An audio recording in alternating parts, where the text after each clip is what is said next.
Usa ka babae, patay, human mapusilan atol sa operasyon sa Bislig City Police. Batok usa ka wanted person sa Bislig City, Surigao del Sur. Dugang detalye sa report ni Kent Abrigana.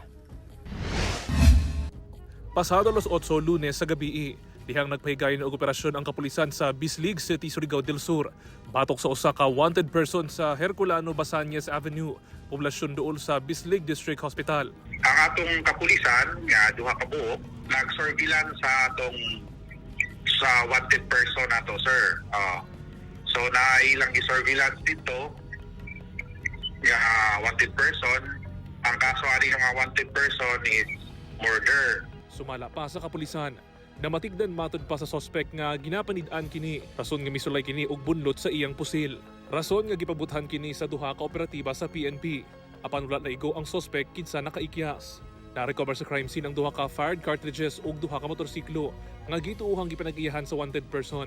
Apan usa ka 21 anyos nga babae ang naigo atol sa operasyon. Sumala pa, di pa mamasayaran kung nganong anaa sa buong operasyon ang maong babae. Gidala kini sa ospital, apan gideklara nga dead on arrival. Sa investigasyon sa kapulisan, nasayaran ni usa sa ilang personahe ang nakaigo sa maong babae. Busa, ila na kini ginaimbestigahan. Posibleng matod pa nga mag-atubang og kasong administratibo ang mapamatud-an nga nakaigo sa biktima. Nag-undergo sila og paraffin test sa karon, tapos nag-prepare start kung ma-determine kung kinsa gyud nakaigo sa ila. Definitely nag-prepare ang istasyon o kaso against sa police kay kinahanglan man gyud nga managot. Gisulayan sa GMA Regional TV 1 Mindanao nga makahinabi ang kabanay sa babae apan wala pa kini mihatag og pahayag. Nakahaya na sa usa ka punerarya sa Bislig City ang lawas sa biktima.